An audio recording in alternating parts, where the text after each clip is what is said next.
Buong husay na ipinamalas ng Team PNP ang kanilang lakas, disiplina at koordinasyon sa cheer dance competition ng Philippine Uniformed Services Sports League 2025 na ginanap sa Camp Aguinaldo sa pamamagitan ng makukulay na stunts, routine at sayaw na sumasailalim sa esensya ng serbisyo at pagkakaisa. Patrolwoman Ivy Corporal sa report. Hindi lang sa tungkulin, kundi pati sa entablado ng talento, muling pinatunayan ng Philippine National Police ang kanilang husay at galing.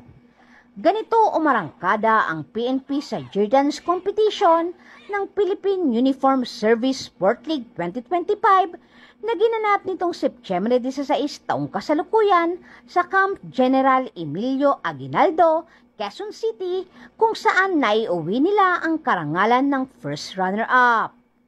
Tampok sa kompetisyon ang matitinding performance mula sa iba't ibang uniform agency kabilang ang Bureau of Customs, Bureau of Correction, Philippine Navy, Philippine Air Force, Philippine Army, Bureau of Jail Management and Penology at Philippine National Police.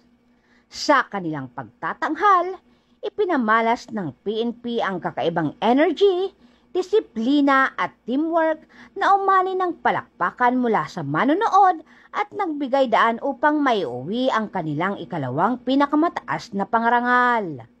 Higit pa sa makukulay na sayawan, ang nasabing paligsahan ay naglalayong palakasin ang camaraderie, sportsmanship at pagkakaisa sa pagitan ng uniform services. Para sa PNP, ang pagkilalang ito ay patunay na hindi lamang sila naglilingkod para sa kapayapaan, kundi may angking talento rin na ipagmamalaki sa ralangan ng sining at palakasan. Sa huli, ang kanilang tagumpay ay nagsilbing inspirasyon na ang PNP laging handa sa serbisyo, talento at galing. Mula dito sa Camp Bagong Diwa, Bikutan, Taguig City, ako po ang inyong PNN correspondent, Patrolwoman Ivy Corporal, alagad ng batas, tagataguyod ng Balitang Pulis.